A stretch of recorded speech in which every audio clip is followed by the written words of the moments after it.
Ashani.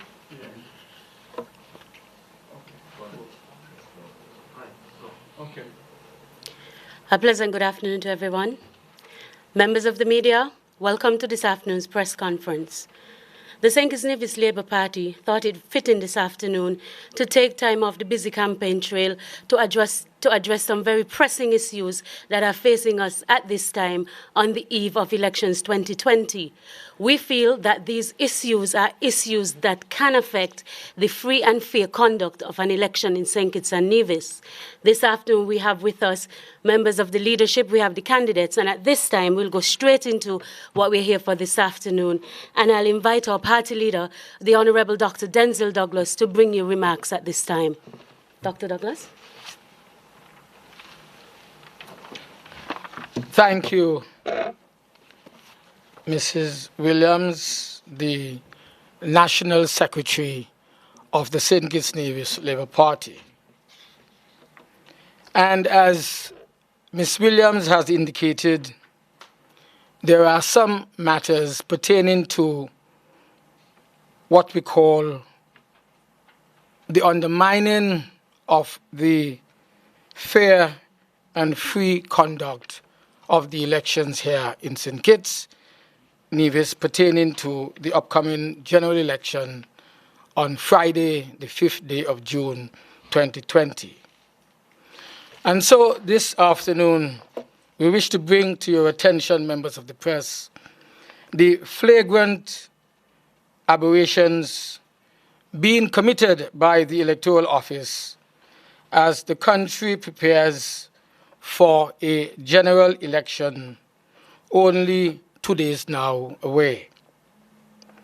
The elections are taking place post the expiration or natural dissolution of our parliament.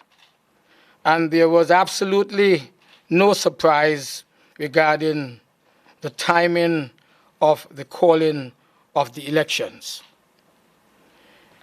In the circumstances, therefore, the St. Kitts-Nevis Labour Party is left to conclude that the actions which have brought about the current state of affairs in the operations of the Electoral Office are either deliberate, the result of gross administrative incompetence, or in fact both. Why do I say that?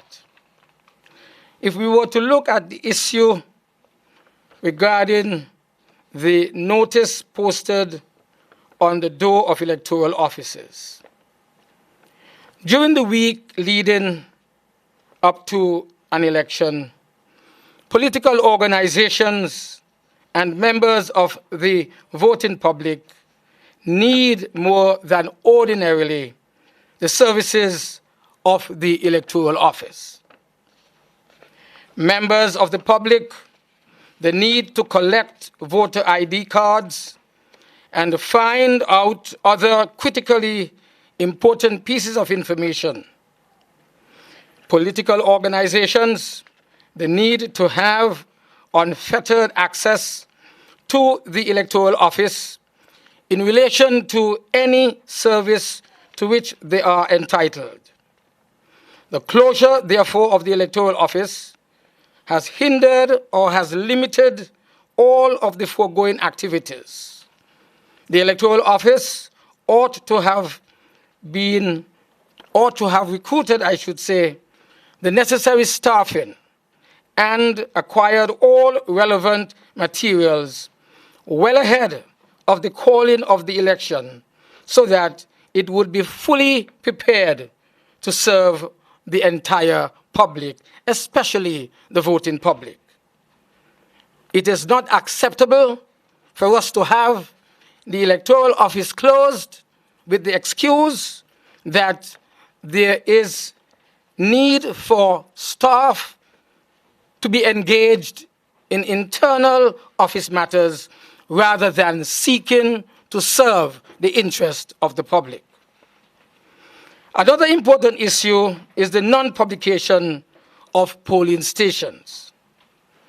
With only 2 days before the elections, the Electoral Office as at the time of writing, has in fact not yet published any information regarding the location of our polling stations. Voters are therefore frantically seeking to know where they would be voting, because in many cases, the voting and polling stations from last election 5 years ago have been changed. This is not only highly unusual and highly suspicious, it is utterly untenable, and it severely, I would say, undermines the fairness of the elections, fairness that we expect to have in the conduct of any national poll in particular. A third item which we take serious issue with is the non-publication of the register of voters. At the time of having this press conference, no official register of voters has been published in the various polling stations throughout the entire Federation. This is a most consequential aberration in the conduct of these elections and a gross dereliction of duty on the part of the Electoral Office. To make matters worse, the Electoral Office has been closed to the public for all of the current week, thereby denying voters the option of using the office as a resource to glean necessary information for the purpose of this particular election. There is yet another issue, which I will describe as issue number 4, and it deals with the lack of information regarding protocols for voters for the elections. These elections are being conducted in the context of the COVID-19 pandemic. The Electoral Office should have acquired a mask, that is a face mask, for every single voter, and should have shared the necessary protocol information with the public in this regard. It is our view that part of the design is to frustrate voters. It is to suppress voting, who may eventually be turned away from polling stations if they do not appear to be abiding by the protocols, which to this day have not been published by the Electoral Office. We understand that friendly countries and organizations have provided more than 500,000 face masks to this government. Why are they holding them? Why are they hiding them? We do not know. And that is why we have grown increasingly suspicious over the last few days. Issue number 5, it deals with the absence of observers. It was all the more important for the foregoing reasons that these elections should have been occurring under the scrutiny of external observers, especially those who have been trained and who would have had the experience to conduct observations of these elections. There is no justifiable reason whatsoever for the absence of observers for the June 5th elections. As supervisor of elections, I believe it is his duty, he has a constitutional duty and a mandate to insist upon basic necessities for these elections. And having external observers is one of such necessity. Twice this week, or last week and this week, I have been written by international organizations who have made it clear that they were disinvited, or maybe the term is uninvited, to attend, to observe these meetings, these polls, when in fact previously they had made arrangements so to do. I speak of the Secretary General of the OAS, and just earlier today, this morning, the Secretary General of the Commonwealth of Nations also informed me of this. And so in conclusion, I want to make it clear that the St. Kitts and Nevis Labour Party does not believe that the aberrations referred to above are mere coincidence or oversight. We believe that these are deliberate actions meant to create uncertainty, meant to create frustration, meant to create instability, meant to suppress the voting on the 5th day of June. These actions, we believe that these actions are intended not to assist the democratic process, but it is in fact to undermine the process, and in so doing to favor the sitting government. We therefore again insist to members of this press conference, members of the media, and those who are listening, in particular the citizens of our country, those who are listening and monitoring these elections from abroad, we again insist that you note our objection in the strongest possible terms.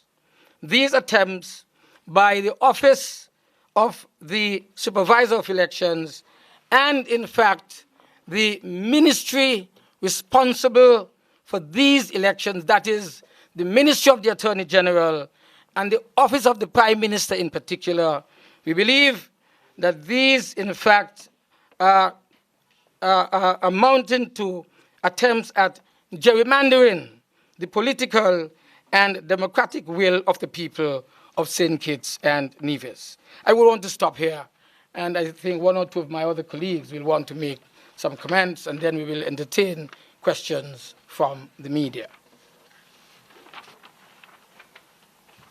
Thank you very much, Dr. Douglas.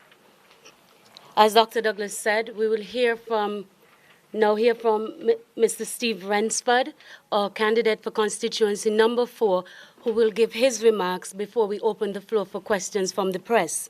As Dr. Douglas highlighted, the background for this press conference this afternoon, the issues we're looking at this afternoon are 1, the closure of the Electoral Office during the week of elections, 2, the non-publication of polling stations. At this time, we are mere 48 hours out from an election. The non-publication of the register of voters at the various polling stations, the protocols that are in place for voters given the COVID-19 regulations, and finally, the absence of outside observers for the June 5th elections. So these are the issues that we are bringing to the floor this afternoon, and I will invite Mr. Steve Rensford now to give some remarks before we open the floor to the press. Mr. Rensford. Thank you, Comrade Diana. I want to take up from, well, good afternoon to the press, and good afternoon to the good people of St. Kitts and Nevis, and good afternoon to the constituents of constituency number 4. I want to make reference to this paper that we have, this letter to Mr. Elvin Bailey, and I want to refer to the absence of observers. We are in a political situation where the government is doing its level best to ensure it remains in government. And part of the confidence that one can have in the electoral process is to have independent observers come to St. Kitts. They have gone, during the pandemic, they have gone to other countries. Those in the Caribbean have gone to other countries in the Caribbean to observe elections, and I don't see why St. Kitts is any different. We have seen where, especially in constituency number 4, where the gerrymandering of the voters list has been ongoing. And one of it, because up to today, they are still on the losing end, they will seek to to snatch the election by fraudulent means. And our people in constituency number 4 and the wider St. Kitts-Nevis constituents want to see a fair election, and we will have confidence if observers are brought to our shores. The second thing I want to refer to is the closure of the electoral office during this critical time. It is critical that constituents of the various constituencies can go to the electoral office and ask the questions, the relevant questions that they deem necessary to be asked. Because even if they come to the candidates and we have an answer, the electoral office is the relevant and authoritative body to answer those questions. Persons may want to know why they are off the list. They have voted in a constituency in 2015, and yet they are off the list. They have not received any notice. They have not gone to any hearing, but they are off the list. They would want to know why they are off the list. And so the electoral office should be the office that should give them that answer. In addition to that, there are certain critical information that the electoral office should give to political parties. And to date, we are not receiving those. As the common leader has referred to, we have not received the list yet. What is the final list? Who are the voters? We need to see those. And again, the final thing I want to refer to is the lack of protocol. What is the protocol in terms of when you go to vote? Do you have to have on a mask? Who should provide that mask? An election, the sitting government should provide the necessary equipment to ensure the electoral process is done fairly and squarely. The government, through the electoral office, should provide masks for each voter as they go to the poll. The same way they're going to provide hand sanitizers and so on, they should provide a mask for each voter. That is our position. And we need to see a fair election. Because at the end of the day, the only way that Team Unity can win is if they gerrymander and do fraudulent activities. But they're not going to win still, because we are going to be in their, will be a bug in their rug, because they have to go. And that is our position. Start to do the right thing. And let St. Kitts-Nevis move forward. Thank you.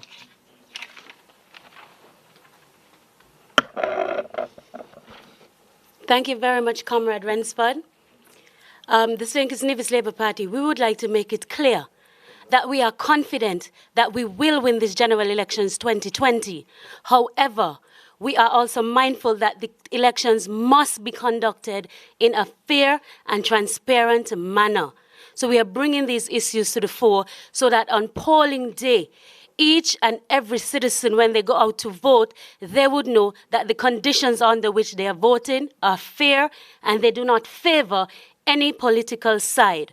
At this time, I would like to open the floor to questions from the press. I ask you to identify the media house you're representing, and then you may ask your questions. The floor is now open. Good afternoon, Glenn Bart, SKN Newsline. I want to direct my question to the leader of the Next Gen SKN Labour, Dr. Douglas. You mentioned the OAS observers have been active in the region conducting their missions in various elections. Were any of those, especially the one from Suriname, those observers from Suriname, were they to be in St. Kitts for this election? And how much lead time did the government, do you believe, gave to those observers in terms of when they were uninvited? So is it now a sort of diplomatic slap in the face, so to speak, to the OAS? Would you consider that that's what the case may be?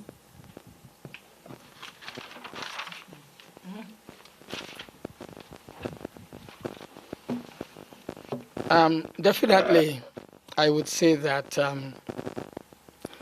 The observers from the OAS, the observer team, was in Suriname observing the Surinamese elections. On the conclusion of that general election, parliamentary election, they would have flown here to St. Kitts and Nevis in order to observe, prepare and observe the St. Kitts elections as well. They undertook a particular protocol while they were in Suriname. A doctor was assigned to each of the observer, to each member of the observer mission, I'm told. They were tested every day. And up to the point of writing to me last weekend, not this weekend gone, the one before, they were absolutely clear that none of them had tested positive. They were therefore attempting to come from there here, maybe to have the same protocols established here in St. Kitts and Nevis. But lo and behold, while they were in the final stage there or two before, then they were informed that, in fact, I want to say it the way it was said, they were uninvited or disinvited to come onto St. Kitts because they would have to be quarantined here for 14 days before they're allowed to do the observer mission task. But what is significant is that this attempt to disinvite them is coming after there would not have been any prior notice to them. And when, in fact, between notice being given and the actual elections, there would not be 14 days in order for them to be quarantined before they can do their work. And it is very significant that when you look at the same letter that was sent to me from the Commonwealth, this point is being made. They are being informed after they had indicated their willingness to attend, and when there would not be a 14-day period of quarantine before they can do their mission work. So it is definitely intended on the part of this government to stop them, not to have them. Because if you know that you wanted them to be here, you know they will have to be quarantined for 14 days. Well, for God's sake, tell them 3 weeks away, 4 weeks away. Don't wait until you are within the 2-week period of quarantine to inform them that you will have to be quarantined. And so it is accepted as it was intended, that they are not needed here. They are not invited any longer to be here. And that is what I think the problem is now. There is a deliberate attempt, it would appear, on the part of the government to block out any observers from overseas. And we're relying, it would appear, on local observers who have said to them, well, how do you expect us to monitor these elections? We don't have any experience here. We are not trained here. How could the chamber members and the church members get into this kind of thing? And so it is really suspicious on the part of the members of this team and the electorate as to exactly what it is that the government is trying to do here on this particular matter. Thank you.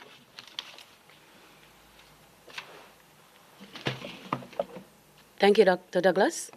Okay, I have a follow-up question. In regards to the voters list, I believe over the period of time that has been leading up to the current general election process, there have been accusations all along that persons were being removed from the list, the required protocols or notifications were not being given, and hearings were not being held. What has the Labour Party done in this regards to rectify that situation? Yes, what has the Labour Party done to rectify the situation? Because I think that this is a very important aspect of any general election. And if you're asking for free and fair elections, then this is a matter that has to be resolved. Okay, we have that follow-up question from Mr. Bart with regards to the removal of names from the list and the Labour Party's action in this regard. I'll ask Comrade Marcella to take that one.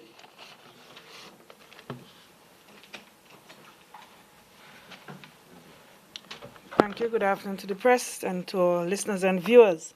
As far as I'm aware, that matter is with our lawyers, because this is, as you say, an ongoing matter. And so I think we were awaiting the final list, because you can't be premature, and that's part of the problem. Because you're awaiting the final list to see whether or not these names are restored to the list, because that's the only critical list. You won't be able to say, well, your name is not on the list when you don't have the final list. So we were awaiting the final list to see whether or not these names have been restored to the list. But the matter is with our lawyers. As you can see, right now we're in a kind of state of I don't even know what, because the lists have not really been out. So I don't know if we're going to wait until after the elections to have the list. But that is part of the issues that we're having with respect to what is going on at the Electoral Office. Thank you. Thank you, Comrade Marcella. Members of the press, the floor is open.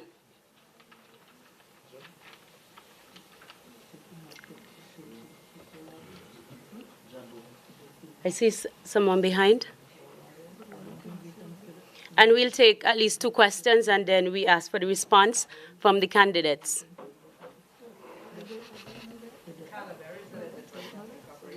The first question is, what are the plans for electoral reform after the elections have taken place? And the second question would be,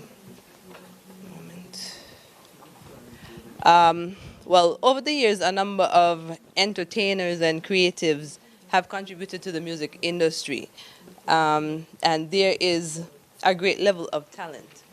What plans does the Labour Party have to aid these persons to help offset some of the costs associated with bringing in equipment to ply their trade? Thank you, Carlo. We will take another question from the floor before we ask the candidates to respond.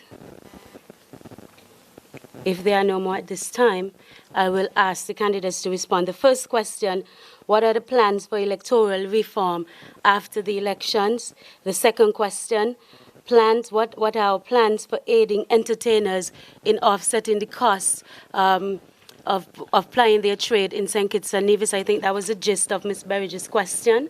All right, so I'll throw it out to the panel. Who wishes to take the first one? The plans for electoral reform after elections 2020. Comrade Leader. Well,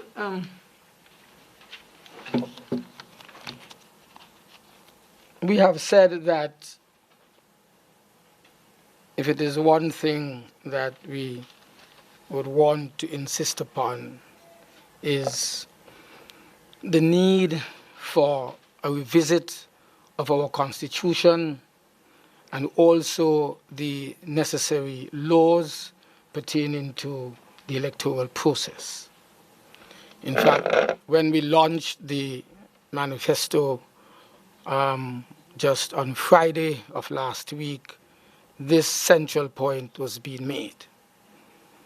Apart from ensuring that the electoral process would be part of the good governance agenda, we said that we would ensure that, for example, the matter of a residency requirement for citizens of St. Kitts and Nevis and others to vote in elections would be dealt with.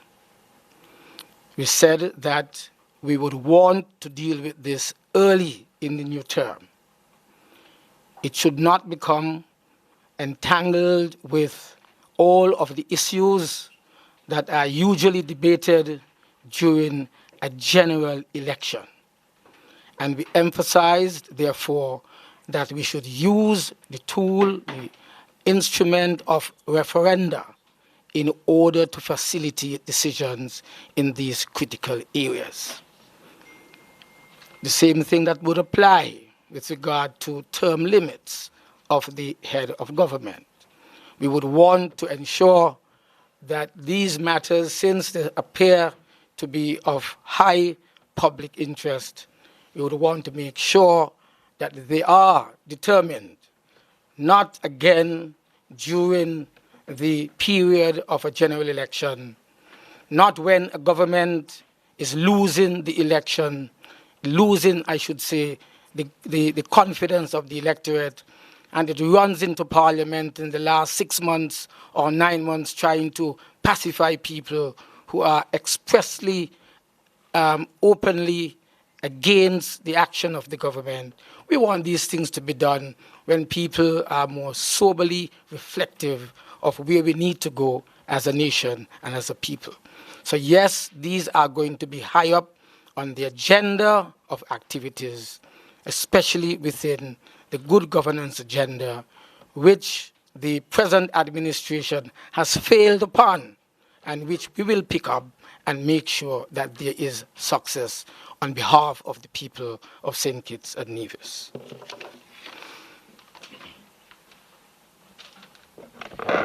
Thank you very much for your questions. I will deal with the issue of the entertainment industry.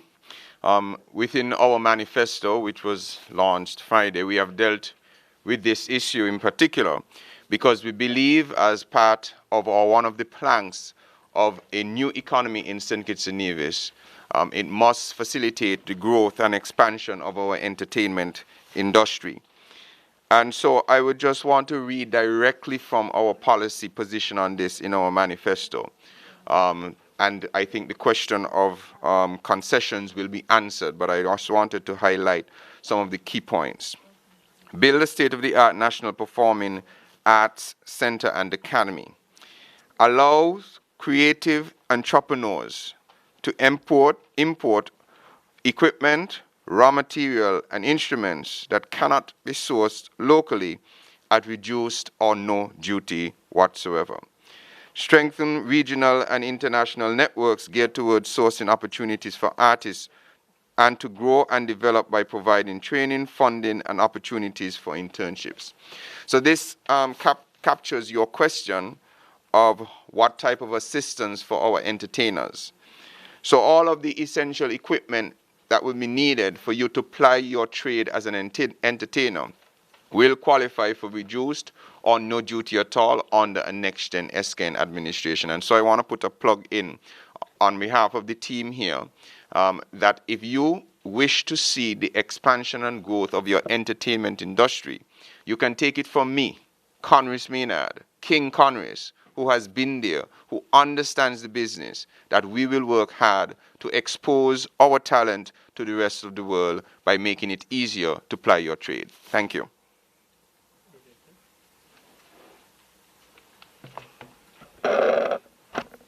Thank you very much, comrades. Thank you very much. Any more questions from the press? Good afternoon, Mervyn Thompson from Freedom FM. I have just one question with regards to the tuition of CFBC.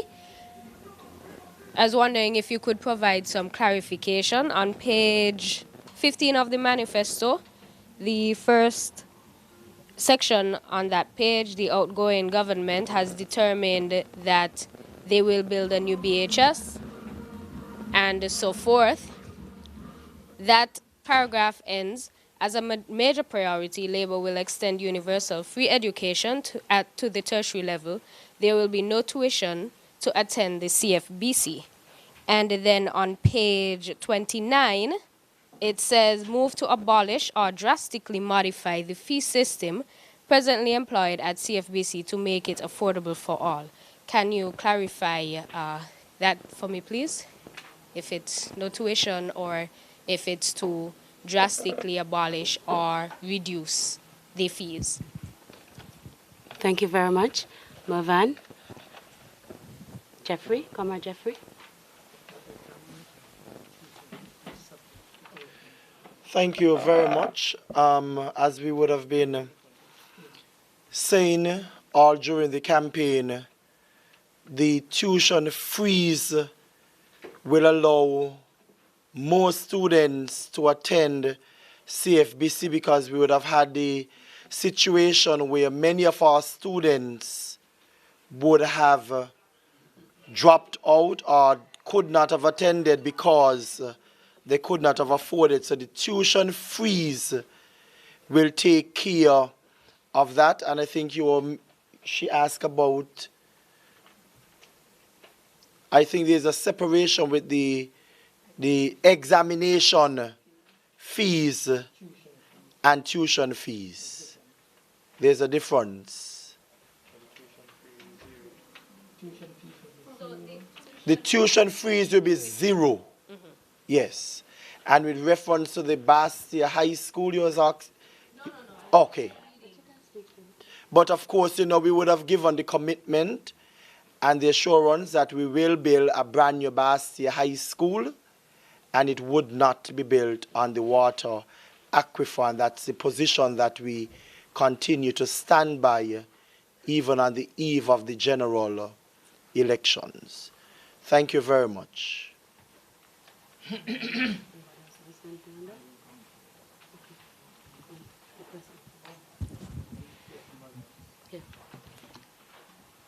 All right, we have another question on the floor. Yes, Glenn Bell from SKN Newsline again. If you can backtrack to the issue of the observers again. In your opinion, Dr. Douglas, what do you think the absence of international observers, regional and international observers, is likely to do to the general elections in terms of international perception about St. Kitts-Nevis? Well, but in the first instance, we have said from the beginning that there was absolutely no need for the government of Dr. Harris to have imposed a state of emergency during this time. We have said consistently, which has had strong support from the authorities, that the Public Health Act and the Epidemic Acts, or acts associated with the management of epidemics, that they would have provided the same kind of curtailment of transmission and transfer, and would have given the authorities in the health ministry the opportunity to do whatever was necessary within these laws to curtail the spread of this virus. But we are insisting that there was a deliberate decision on the part of the government to not only restrict and curtail the spread of this virus, but to prevent us as candidates in this very important election, preventing us from moving around in the same freedom, in the same way that they have freedom to move around during the conduct of this campaign. Because you see, under state of emergency, the police doesn't have to ask you very many questions. Your civil liberties are withdrawn. You can be arrested. You can be held. You can be charged for almost anything that the police think it was necessary for him or her to take that action under the state of emergency powers given to him. And therefore, with people already in the international community raising concerns about imposing a state of emergency on this particular election campaign, by now blotting out international observers, it has only increased their suspicion that we are on the path of a dictatorship here in St. Kitts-Nevis by Dr. Harris. And that is why we are saying here that we have worked hard. We have developed the support of our people. These members of this team, they will win the elections. But we do not have to put ourselves through this in order to win the elections on behalf of the people of St. Kitts-Nevis. It is deliberate. It is sinister. It is a part of the suppression of the vote, thinking that by doing all of these things, they would be able to win the general election. But it will not happen. The people are determined to remove this government.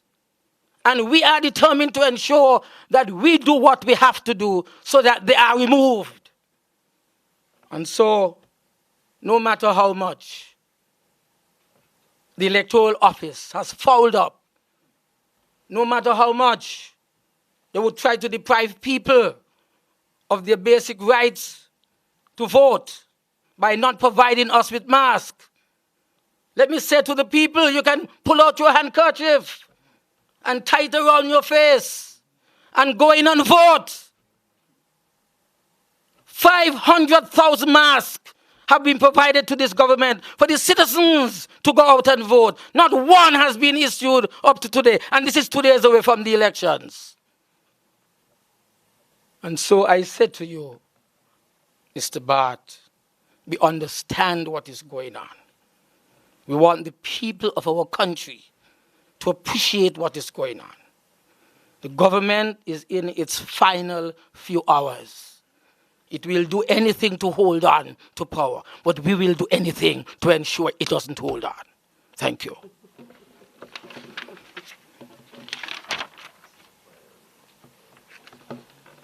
Thank you very much, Comrade Leader, for those strong sentiments. It is clear the Labour Party is determined to ensure that we have free and fair elections in St. Kitts and Nevis, and we will win this general elections 2020. Any more questions from the press at this time? Just to highlight a few things. A couple of the other issues raised were the issues about the publication of the polling stations for polling day, as well as the publication of the list for polling day. Elections are held every 5 years, as we are in this country, not every 5 days or every 5 weeks.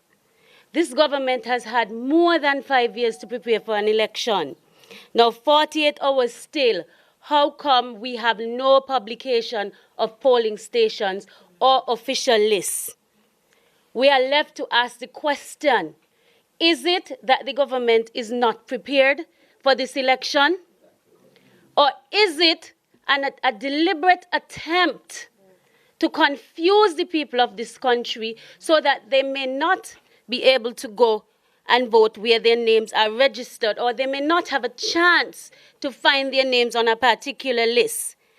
Is it a sinister plot on the part of the minister? I'm not talking about the supervisor or the Electoral Office, because they answer to a minister. Is it a deliberate act on the part of the minister to perpetuate these actions? We refuse to believe that there's such a level of incompetence at the Electoral Office. We refuse to believe that that is the case. It is an attempt, as Dr. Douglas stated earlier, to suppress and oppress the vote in St. Kitts and Nevis. And the Labour Party is saying this afternoon to you, the public, to the media, we will not sit idly by and watch the voters' rights be suppressed or oppressed. We, the party, was built on the premise of for the good that we can do as a party. We will continue to work for the people of this country, each and every citizen of this country. We will ensure that your democratic rights are not trampled upon. We will ensure that you will have the opportunity to vote in a free and fair elections. So we are sending the signal this afternoon to whoever the government, the electoral office, the supervisor of election, that we will not sit by and allow these irregularities to continue. We are putting it to you, the media, we're putting it to you, the public. Stand up. Stand up for your rights in this country, your rights as a voter. You have a right to know where you're voting. You have a right to know where your name is on that list. You have a right to the same protocols. You have a right to certain things that will help you to vote on election day.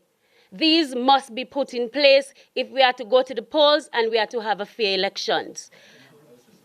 I have with us, we are joined now by Dr. Drew, the chairman of our party, and I'll ask Dr. Drew to come now and speak to you briefly. Dr. Drew? Thank you very much, Comrade Chair, and to all my colleagues and members of the press and other supporters that we have here. We are appreciative of this. I want to say something with respect to the machinations that are taking place in the electoral office for political advantage and for political expediency. People are calling me in large numbers, and they are saying to me, Dr. Drew, I have not seen my name on the list. Somebody in Connery called me and told me that their name is on a list in St. Peter's.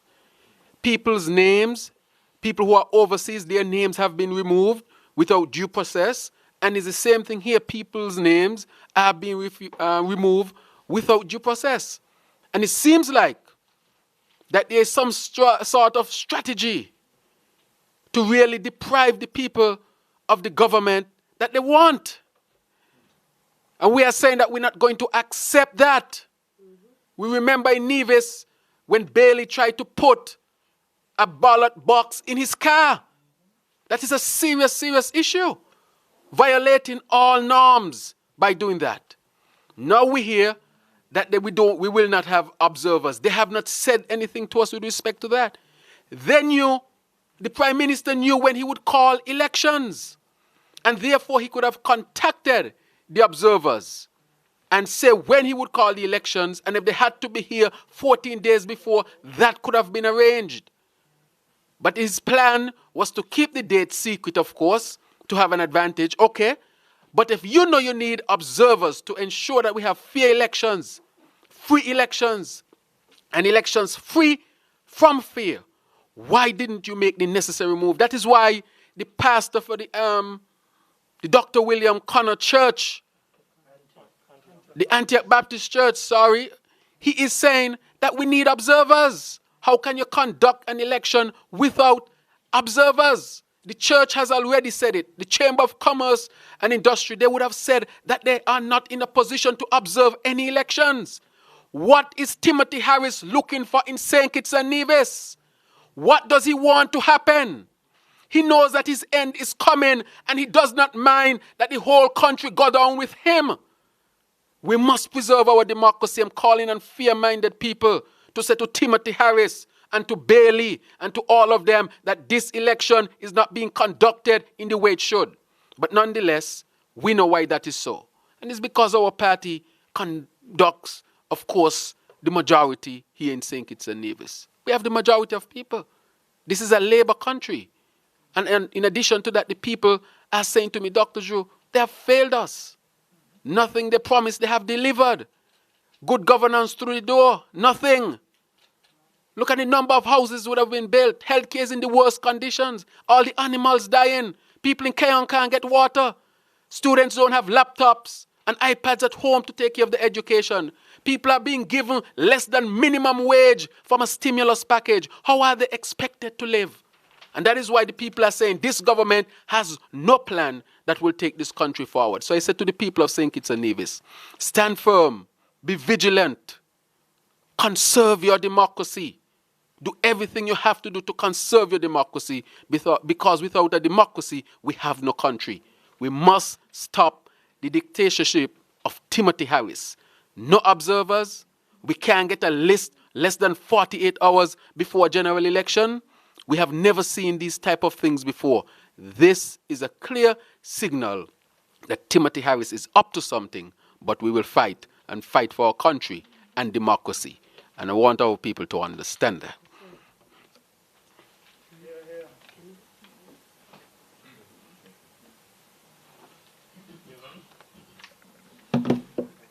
A pleasant good afternoon to the media. A pleasant good afternoon to my comrades, my fellow comrades.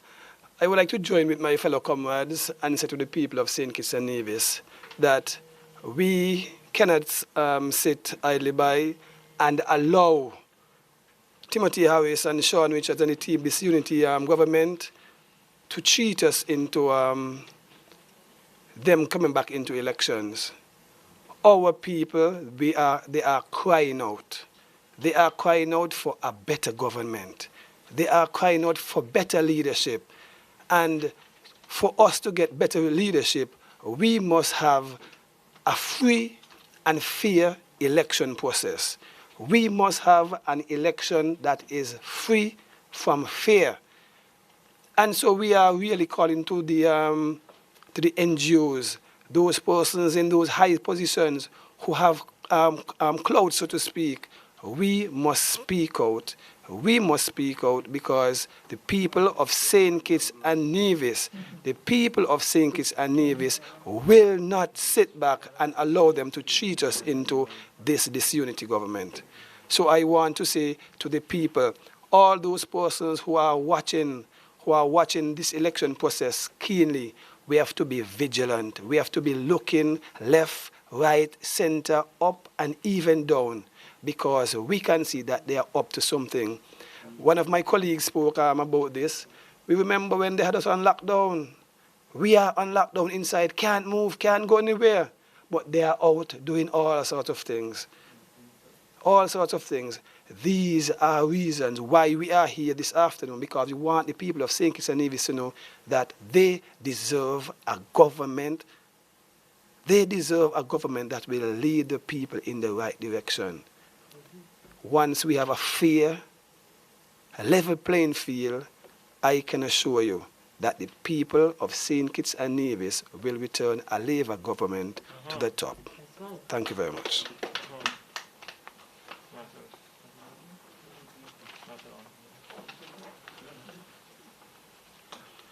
I just want to join my colleagues and support the call for vigilance and to say we must not accept the shenanigans that are happening at the Electoral Office being directed by the Prime Minister and the Attorney General.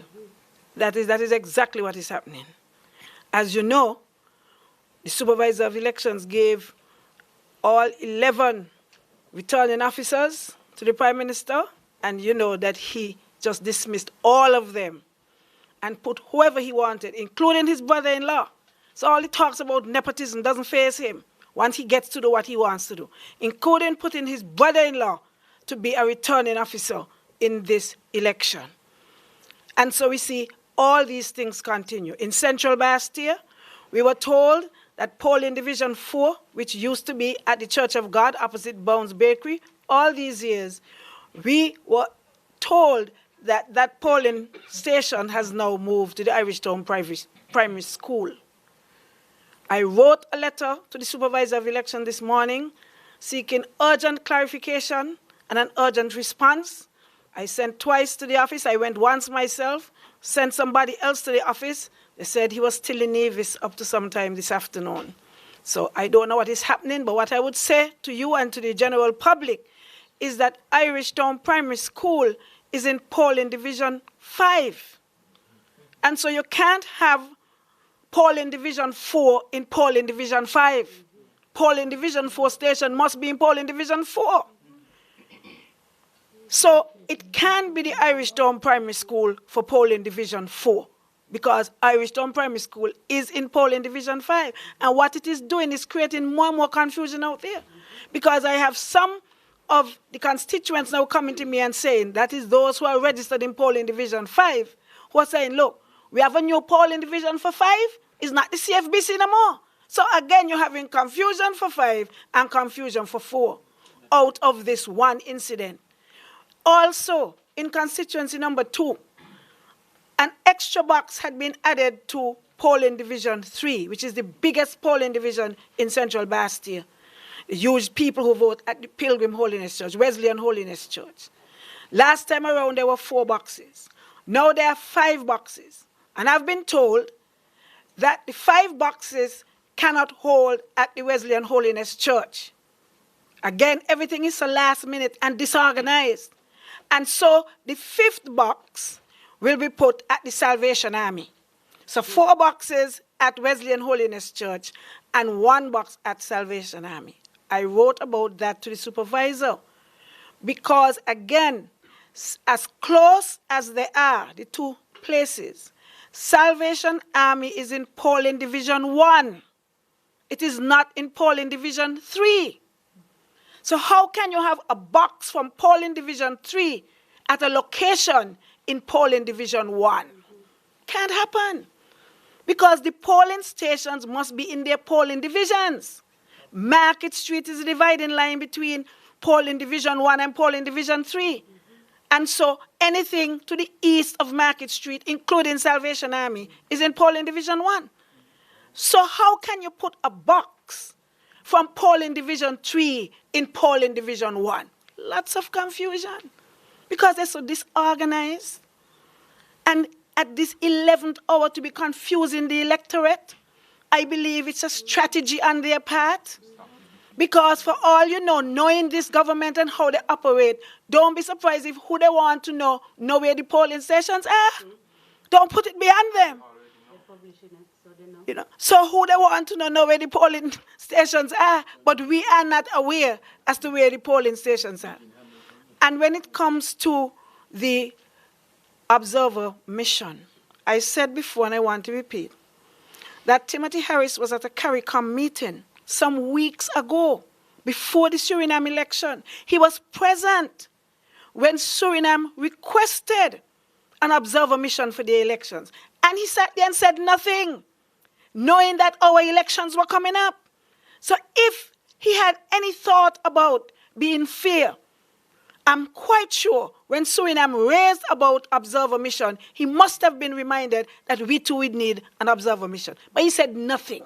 So it is clear that this is what he wants. This is exactly what he wants. And the government believes that they can throw the whole treasury and throw the whole development bank out there to all the people, just throw out the money as they're doing now up and down the place, and people, they can buy people's silence over wrong. That's what they're thinking. Throw out all the money and people remain silent in the face of wrongdoing. Nobody will talk out about the fact that we have no observer mission and so on because you just pocketing your money. But I believe that they're underestimating the people of St. Kitts-Nevis. I seriously believe that. I seriously believe that people would not sell their souls. Sell their souls, which is what this government strategy for this election is all about. Nothing to do with plans and programs and taking St. Kitts-Nevis to the next level. Nothing about that. It's all about seeing who all you think you could buy. But I think that they're making a sad mistake on that. And so I just want to say, we just have to continue to be vigilant. We would want to ask right-thinking people to speak out. Speak out against these things, regardless of which side of the political fence you're on, because this has nothing to do with politics, but with fairness and what is right. And as the chamber said, all elections must be free and fair and free from fear. Thank you.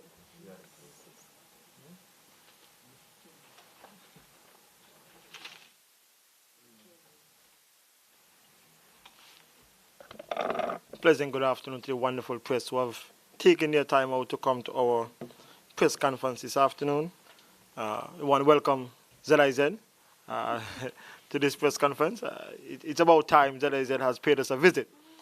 Good afternoon. Pleasant good afternoon to all the listeners, and of course, thanks to the court for allowing ZIZ. Thanks for the court for allowing ZIZ to be with us this afternoon. Thanks for the press. Thanks for the press for being here.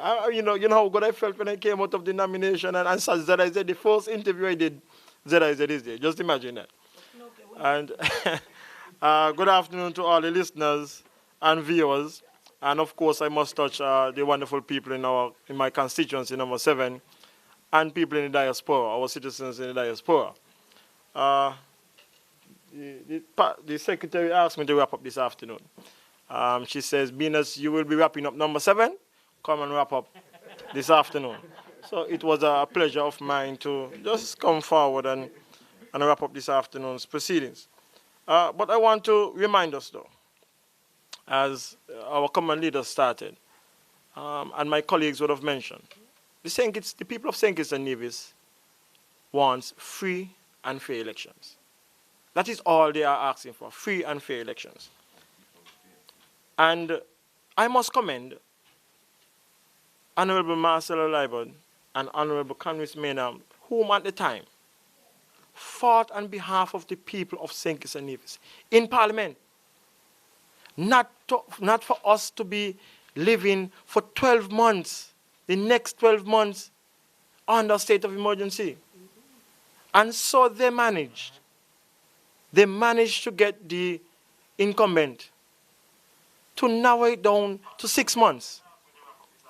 But that is still not enough. Where we are asking for free and fair elections, the people of St. Kitts-Nevis have to go out on June the 5th to vote under a state of emergency.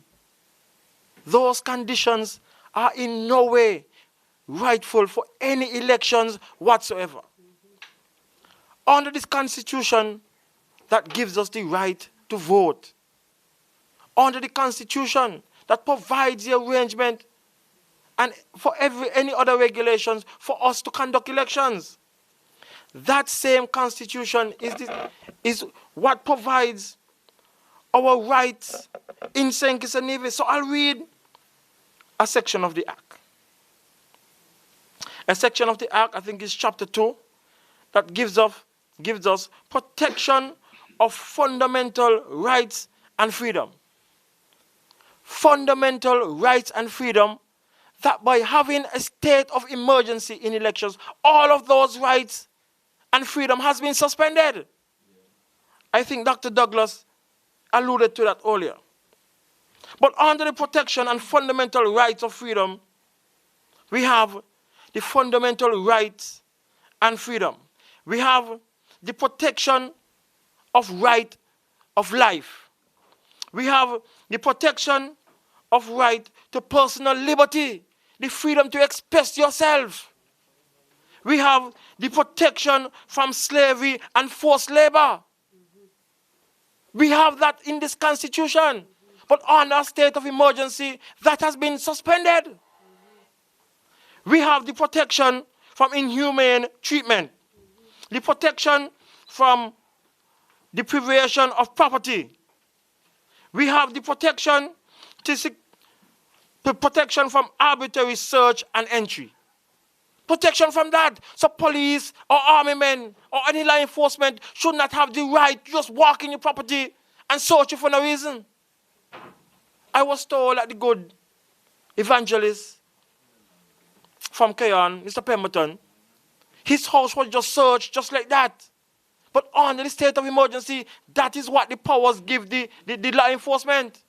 Those conditions are not right just before the election. You are saying to me, because the law can predict or interpret any prejudice things that you would have said before election, that they can just arrest you, detain you, or deport you under the state of emergency. Those things are not right. The Constitution goes on to say protection from freedom of conscience, protection of freedom of expression, protection of freedom of assembly and association. And I'm sure plenty of you would recall that on March 25th, 2019, That was part of the decision when I beat Timothy Harris in the civil rights case. Protection from those things, and the state of emergency suspends all of that. And there is no way on earth that in a civil and democratic society, a modern society, that we should, the people of St. Kitts-Nevis, should go on election day and vote under these conditions. With no reason. There is no reason right now for a state of emergency. Absolutely none. To the ordinary and rational people. But those bad-minded, those corrupt, those nepotistic people, those who power-hungry people, who wants nothing else but to rule, those are the ones who think it fit that they should conduct elections under a state of emergency. So again, I stand in solidarity with my colleagues and with the people of St. Kitts-Nevis, asking for free and fair elections. And at the end of the day, when June 6 comes, in the morning, I believe, I am confident that the next gen Labour Party will be returned to office. Next gen Labour Party will be returned to office. But before I go, let me just bring some good news. That this afternoon at the party headquarters, between the time of 4:30 to 6 p.m., candidates will be speaking from the balcony. And so I ask you to come along and hear us present to you the people of St. Kitts-Nevis. So, of course, we would like everybody to observe the social distancing, put on your mask. But come in your numbers, and listen to the next-gen candidates deliver to you once again. I think there are no more questions, so it's a pleasure for me to close this afternoon proceedings as I will close this show in number 7 on June the 5th. Thank you, thank you, thank you.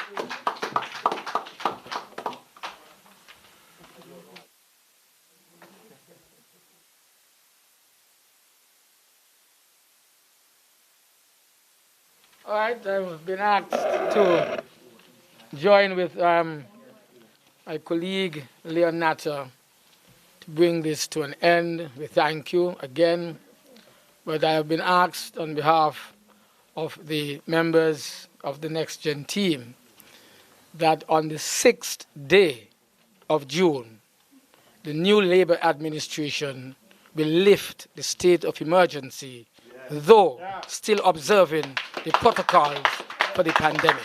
Thank you.